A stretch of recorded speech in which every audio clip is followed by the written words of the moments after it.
L'Organisation internationale du travail OIT depuis 1960, le Togo est soumis au respect des obligations constitutionnelles de l'organisation. Malgré les efforts déployés, beaucoup reste à faire.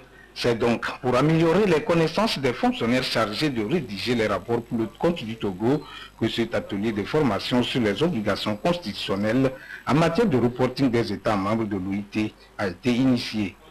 Mais il se fait que notre pays est en retard sur beaucoup de rapports concernant ces normes. On a une vingtaine de rapports en retard et il est essentiel qu'on se mette en marche pour pouvoir élaborer ces rapports. Il est essentiel également de comprendre que l'élaboration de ces rapports a naturellement des dividendes pour notre pays.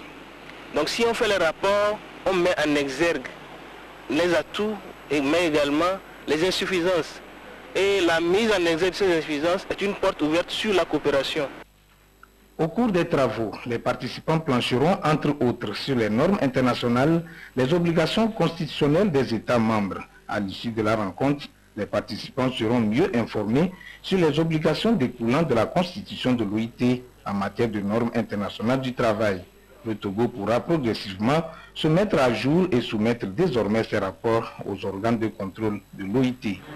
L'Organisation internationale du travail OIT a mis en place et développé un système de normes internationales du travail visant à accroître pour les hommes les chances d'obtenir un travail décent et productif.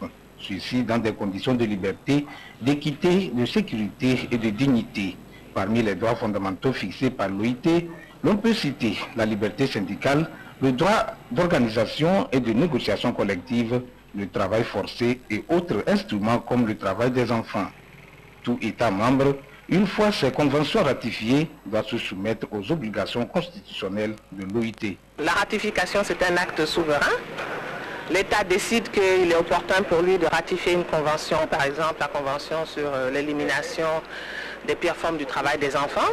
Il ratifie cette convention et ça veut dire qu'il a deux grandes obligations. Un, de mettre sa législation et sa pratique en conformité avec les dispositions de la convention. Et deuxièmement, il accepte le contrôle international de l'application de la convention dans son pays. Chaque État membre doit fournir périodiquement des rapports aux organes de contrôle de l'OIT chargés de l'application des conventions ratifiées.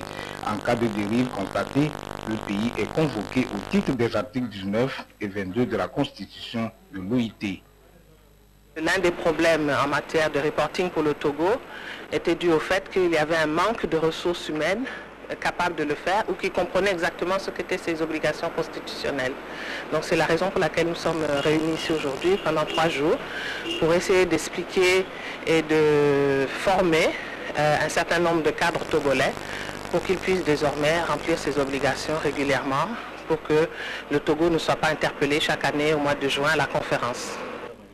Pour répondre aux normes internationales du travail, le gouvernement togolais, soucieux de respecter ses engagements, a pris l'initiative d'améliorer les connaissances des fonctionnaires en matière de reporting et d'accroître le nombre du personnel en la matière.